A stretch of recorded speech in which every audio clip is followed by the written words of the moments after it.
নব্য ফ্যাসিস্ট, নব্য ভারতের কোন দালালদের এদেশের মানুষ আর রাষ্ট্র ক্ষমতায় নেবে না। আমরা ভারতের গোলামিও করব না, আমেরিকার গোলামিও করব না। ইনশাআল্লাহ আল্লাহ তাআলা আমাদেরকে ইসলাম দিয়েছেন, সেই ইসলাম বাংলাদেশে ইসলামকে প্রতিষ্ঠা করার জন্য, আল্লাহর কোরআনকে বিজয় করার জন্য আমরা প্রস্তুত আছি না? টাকার নোট পরিবর্তন করে 20 টাকার নোটে আপনারা দেখছেন মসজিদের ছবি বাদ দিয়ে মন্দির যুক্ত করে দিচ্ছে। এই সমস্ত সাতার মাথার সংস্কার আমাদের দরকার নাই। একদল চাঁদাবাজিতে লিপ্ত ছিল, ঘাট দখলে লিপ্ত ছিল, ফুটপাতে চাঁদাবাজি করতে যারা লিপ্ত ছিল, এই যারা এই কঠিন সময় চাঁদাবাজিতে লিপ্ত ছিল, বাংলাদেশের মানুষ আর তাদেরকে দেশের ক্ষমতায় দেখতে চায় না। এদেশের মানুষ আর চাঁদাবাজদের দেখতে চায় না, এদেশের মানুষ আর দুর্নীতিবাজদের দেখতে চায় না।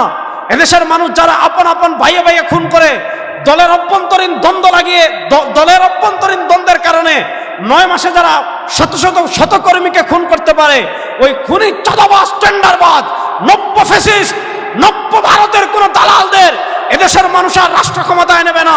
আমরা ভারতের গোলামিও করব না, আমেরিকার গোলামিও করব না। ইনশাআল্লাহ আল্লাহ তাআলা আমাদেরকে ইসলাম দিয়েছেন, সেই ইসলাম বাংলাদেশে ইসলামকে প্রতিষ্ঠা করার জন্য, আল্লাহর কোরআনকে বিজয় করার জন্য আমরা প্রস্তুত আছি না? ইনশাআল্লাহ। যে দেশের আইন একজন নিরীহ মানুষকে 12 বছর কারাগারে বন্দী করে রাখে, যে দেশের মানুষ একজন রাজনীতিবিদকে 17 বছর কারাগারে বন্দী করে রাখে, যে দেশের আইন একজন আলেমকে 15 বছর কারাগারে বন্দী করে রাখে, 15 বছর পর যে আইনে মানুষ বেকসুর খালাস পায়, ওই আইনে মানুষের ন্যায় বিচার হবে না। ওই আইনে মানুষের ন্যায় বিচার প্রতিষ্ঠা হওয়া দূরের কথা, ওই আইনে পশু পাখির ন্যায় বিচার প্রতিষ্ঠা হবে না। সুতরাং এই বাংলাদেশে আর আমরা মানবতন্ত্র মন্ত্র চাই না, আমরা স্পষ্ট ভাষায় শরিয়া কোড চাই। এদেশে শরিয়া ছাড়া আর কোনো বিকল্প এই দেশে নাই। যারা আমাদের 2000 ভাইকে শহীদ করেছে তাদের বিচার আগে করতে হবে। আগে শেখ হাসিনার বিচার হবে, আগে খুনিদের বিচার হবে, তারপরে এই দেশে নির্বাচন হবে। খুনি স্বৈরাচারীদের বিচার ছাড়া শুধু নির্বাচন করে চাঁদাবাজ টেন্ডারবাজরা ক্ষমতায় আসবে, এজন্য এই দেশে বিপ্লব হয় না, এজন্য আমাদের ভাইরা রক্ত দেয় নাই। সুতরাং বাংলাদেশের মৌলিক সংস্কার হবে, তারপর নির্বাচন হবে।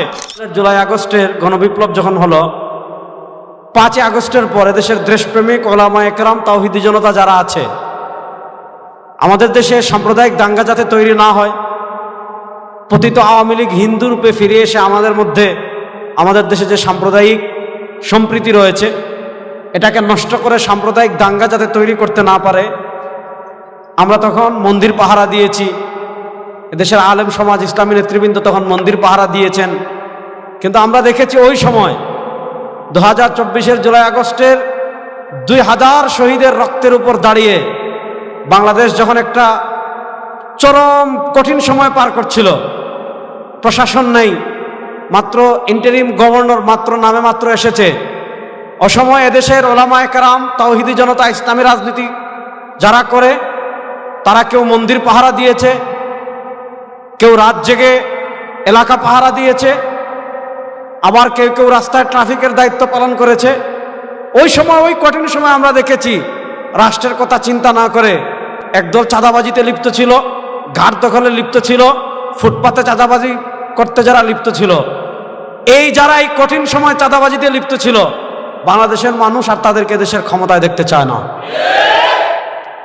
বাংলাদেশের মানুষ 52 বছরে জাতীয়তাবাদকেও দেখেছে, ধর্মনিরপেক্ষতাকেও দেখেছে, মুক্তিযুদ্ধের পক্ষের শক্তিও দেখেছে, দেখে নাই এমন কাউই নেই, সবাইকে দেখেছে। কিন্তু কেউই সাম্য, মানবিক মর্যাদা, সামাজিক সুবিচার প্রতিষ্ঠা করতে পারে নাই। এবং এই যে আমাদের দেশের যে বিদ্যমান আইন রয়েছে, আমি ওই দিন বলেছি, আমাদের দেশের বিদ্যমান আইন দিয়ে, ব্রিটিশ প্রবর্তিত আইন দিয়ে আপনি মানুষের ন্যায় বিচার নিশ্চিত করবেন, আমাদের দেশের যে আইন, এটা দিয়ে একটা কুত্তারও ন্যায় বিচার পরিপূর্ণ আপনি নিশ্চিত করতে পারবেন কিনা সন্দেহ আছে। আরে যে দেশের আইন একজন নিরীহ মানুষকে 12 বছর কারাগারে বন্দী করে রাখে, যে দেশের মানুষ একজন রাজনীতিবিদকে 17 বছর কারাগারে বন্দী করে রাখে, যে দেশের আইন একজন আলেমকে 15 বছর কারাগারে বন্দী করে রাখে, 15 বছর পর যে আইনে মানুষ বেকসুর খালাস পায়, ওই আইনে মানুষের ন্যায় বিচার হবে না। ওই আইনে মানুষের ন্যায় বিচার প্রতিষ্ঠা হওয়া দূরের কথা, ওই আইনে পশু পাখির ন্যায় বিচার প্রতিষ্ঠা হবে না। সুতরাং এই বাংলাদেশে আর আমরা মানবতন্ত্র মন্ত্র চাই না, আমরা স্পষ্ট ভাষায় শরিয়া কোড চাই। এদেশে শরিয়া ছাড়া আর কোনো বিকল্প এই দেশে নাই। এজন্য আমরা চাচ্ছি বাংলাদেশের সবকিছুর খেলা শেষ।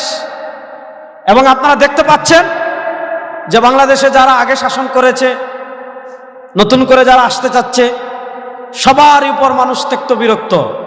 শুধু একটা শক্তি বাংলাদেশে বাকি আছে, সেটার নাম হলো ইসলাম।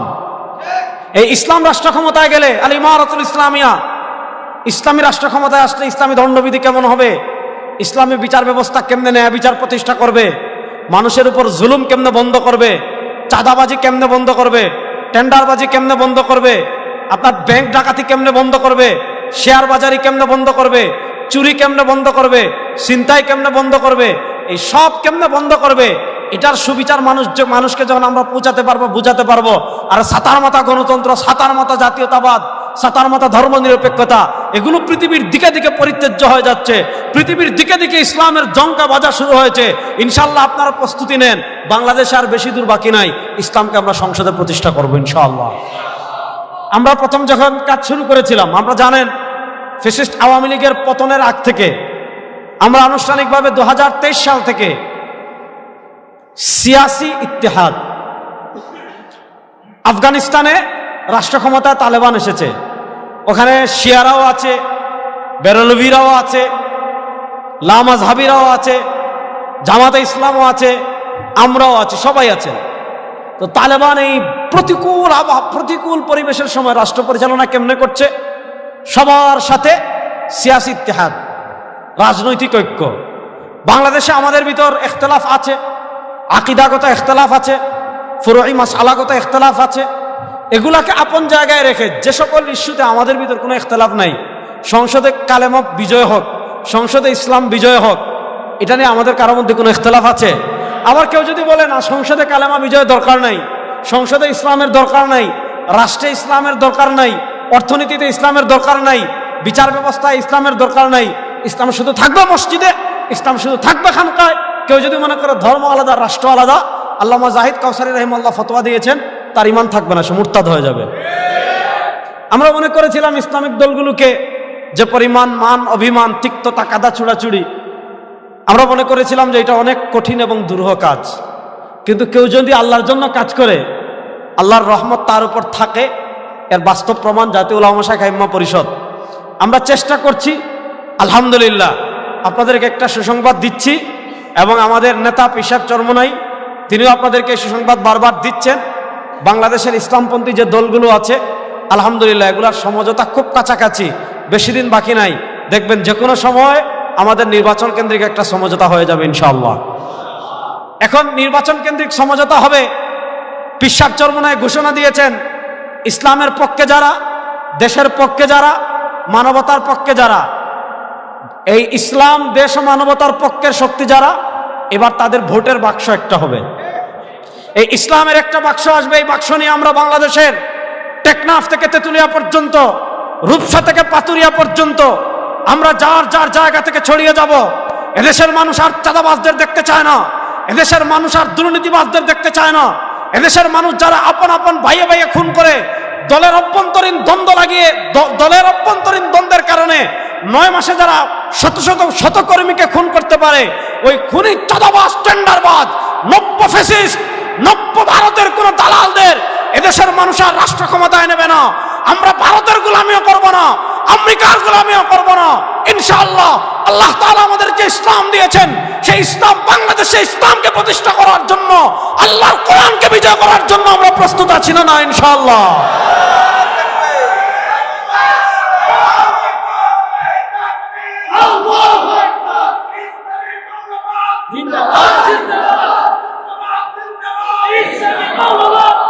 শুনেন, আমরা অত্যন্ত সহজ, খুব সহজ করে আপনাদেরকে বলি, 2024-এর জুলাই আগস্টে যে গণবিপ্লব হয়েছে, ওই গণবিপ্লব এজন্য হয় নাই যে একটা নির্বাচন যেভাবেই হোক দিয়েই যে কেউ ক্ষমতায় চলে যাবে। ওই শুধু নির্বাচন দিয়ে ক্ষমতা পরিবর্তনের জন্য 2024-এর জুলাই আগস্টের গণবিপ্লব হয় নাই। এজন্য আমরা বলি রাষ্ট্রের মৌলিক সংস্কার হতে হবে, মৌলিক যে সকল জায়গায় সংস্কার, সে সংস্কার করতে হবে। নির্বাচন ব্যবস্থায় সংস্কার করতে হবে, বিচার ব্যবস্থায় সংস্কার করতে হবে, কালো টাকার দৌরাত্ম্য বন্ধ করতে হবে, পেশি শক্তির ব্যবহার বন্ধ করতে হবে, আর সবচেয়ে বড় আপনারা দেখেন আজকে নির্বাচনের নামে তামাশা শুরু হয়েছে। নির্বাচনের নামে টাকার নোট পরিবর্তন করে 20 টাকার নোটে আপনারা দেখছেন মসজিদের ছবি বাদ দিয়ে মন্দির যুক্ত করে দিচ্ছে। এই সমস্ত সাতার মাথা সংস্কার আমাদের দরকার নাই। সংস্কারের নামে নারী কমিশন যে আপনারা দেখেছেন প্রতিবেদন দিয়েছে, সেখানে তারা ইসলামকে বাদ দিয়ে দিচ্ছে, রাষ্ট্রধর্ম থেকে ইসলামকে বাদ দেওয়ার সুপারিশ করেছে। এরপর আমাদের স্বাভাবিক আমাদের সমাজে পিতৃ পরিচয় হলো বড়, পিতৃ পরিচয় বাদ দিয়ে শুধু মাতৃ পরিচয়, অর্থাৎ কেউ যদি আকাম করে, বেবিচার করে, বিয়ের আগে পরকিয়া করে, বিয়ের পরে পরকিয়া করে, যদি অবৈধ সন্তান হয়ে যায়, অবৈধ সন্তানের তো বাপের পরিচয় নাই, মায়ের পরিচয় যেন পাসপোর্ট করতে পারে, এগুলার সুপারিশ করেছে। এরপরে এক পুরুষ দেখেন, তারা দেখেন কি কাজ করেছে, মহিলা চাইলে পতিতাবৃত্তি করতে পারবে, এটা হলো পেশা, করতে পারবে, সমস্যা নাই। পতিতাবৃত্তির স্বীকৃতি চায়, আবার একাধিক বিয়ের আইন নিষিদ্ধ করতে চায়। মানে পুরুষ চাইলে একাধিক বিয়ে করতে পারবে না, কিন্তু মহিলা চাইলে পতিতাবৃত্তি করতে পারবে, গণিকাবৃত্তি করতে পারবে, এটাকে বাধা দেওয়া যাবে না। এই আপনি সংস্কারের নামে নারী সংস্কার সংস্কারের নামে আপনি নারী সংস্কার কমিশন ইসলাম বিরোধী আইন করবেন, টাকার ছবিতে মসজিদ বাদ দিয়ে মন্দির করবেন, এটা করবেন, ওইটা করবেন। ওই সংস্কারের জন্য বাংলাদেশের মানুষ আপনাদেরকে বসায় নাই। এই সবচেয়ে বড় সংস্কার খুনি হাসিনার বিচার বাংলাদেশে করতে হবে। যারা আমাদের 2000 ভাইকে শহীদ করেছে তাদের বিচার আগে করতে হবে। আগে শেখ হাসিনার বিচার হবে, আগে খুনিদের বিচার হবে, তারপরে এই দেশে নির্বাচন হবে। খুনি স্বৈরাচারীদের বিচার ছাড়া শুধু নির্বাচন করে চাঁদাবাজ টেন্ডারবাজরা ক্ষমতায় আসবে, এজন্য এই দেশে বিপ্লব হয় না, এজন্য আমাদের ভাইরা রক্ত দেয় নাই। সুতরাং বাংলাদেশের মৌলিক সংস্কার হবে, তারপর নির্বাচন হবে। নির্বাচন কেন্দ্রিক আমরা প্রস্তাব দিয়েছি পিআর, সংখ্যানুপাতিক নির্বাচন। পৃথিবীর বিভিন্ন রাষ্ট্রে সংখ্যানুপাতিক নির্বাচন হচ্ছে। সেটা কি? অর্থাৎ প্রতীকের নির্বাচন হবে। প্রত্যেক ইসলামী দল বা ইসলামী শক্তি তাদের পক্ষে মার্কা দিবে, মানুষ মার্কায় ভোট দিবে। যে যত পার্সেন্ট ভোট পাবে টোটাল তাদের ততজন। যেমন আমাদের বাংলাদেশে হলো সংসদীয় আসন হলো 300টা। এখন কোন দল যদি 1% ভোট পায় সারা দেশে, তারা 3 জন সংসদ সদস্য পাঠাতে পারবে। কেউ যদি 5% পায় তারা 15 জন পাঠাতে পারবে। কেউ যদি 20% পায় তারা এই 3 জন করে 3 20 60 জন পাঠাতে পারবে। এই সংখ্যানুপাতিক নির্বাচন হলে কি লাভ হবে? এই যে মনোনয়ন বাণিজ্য থাকবে না, এরপর পেশি শক্তির ব্যবহার থাকবে না, কালো টাকার দৌরাত্ম্য থাকবে না, এবং সবচেয়ে বড় কথা হলো আমাদের দেশে কেউ 35% 40% ভোট পেয়ে ক্ষমতায় যায়, গিয়ে ইচ্ছা মতো যা ইচ্ছা তা করে, অধিকাংশ মানুষের সমর্থন সে পায় না। প্রত্যেকটা ভোট কাজে লাগবে, একটা ভোটও কি হবে না, নষ্ট হবে না। আরো অনেকগুলো মৌলিক প্রস্তাব আমরা দিয়েছি। জাতীয় উলামা শাখা ইম্মা পরিষদ শুরুর থেকে কাজ করছে ইসলামের পক্ষে কাজ করার। এবং আমরা জানেন নারী ইস্যুতে আমরা কিছুদিন আগে প্রোগ্রাম করেছি, সেখানে পিশাব চরমনাই ছিলেন, ইসলামী আন্দোলনের আমির ছিলেন, বাংলাদেশ জামাতে ইসলামীর আমির ছিলেন, বাংলাদেশ খেলাফত মজলিসের আমির ছিলেন, খেলাফত মজলিসের নেতৃবৃন্দ ছিলেন। এবং 3 দিন আগে আমরা আসন্ন নির্বাচনে ইসলামপন্থীদের ঐক্য ভাবনা, উলামা একরাম ও তাওহীদি জনতার করণীয় শীর্ষক মতবিনিময় আমরা ঢাকায় করেছি। সেখানে ইসলামী আন্দোলনের শীর্ষ নেতৃবৃন্দ ছিলেন, বাংলাদেশের জামাত ইসলামের শীর্ষ নেতৃবৃন্দ ছিলেন, বাংলাদেশ খেলাফত মজলিস, ইসলামী ঐক্যজোট, অন্যান্য ইসলামী দলের শীর্ষ নেতৃবৃন্দ ছিলেন। সকলেই এক কথার উপর ঐক্যবদ্ধ হয়েছেন এবং সবাই মতামত দিয়ে গিয়েছেন যে সব নেতৃবৃন্দ এটা চান, ইসলাম দেশ ও মানবতার পক্ষে, এবার ভোটের বাক্স একটা হবে ইনশাআল্লাহ। এই দাবি নিয়ে আমরা সারা দেশে প্রোগ্রাম করব।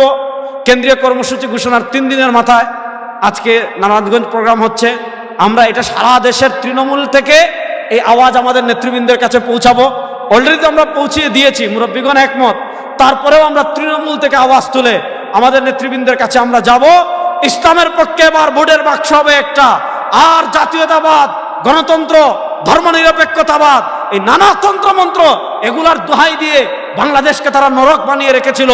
যারা এসেছে তারাই নরক বানিয়েছে। ওই নরক থেকে যদি মুক্তি লাভ করতে চান, রব্বে কাবার কসম করে বলি, ইসলাম ছাড়া পৃথিবীতে আর কোনো বিকল্প নাই। আল্লাহ তাআলা ইসলামের প্রশ্নে আমাদেরকে এক হওয়ার তৌফিক দান করেন। আল্লাহ তাআলা সম্মিলিতভাবে বাংলাদেশের দিন বিজয় করার তৌফিক আমাদের সবাইকে দান করেন। আবার আপনাদের সাথে দেখা হবে, কথা হবে। আসসালামু আলাইকুম ওয়া রাহমাতুল্লাহ।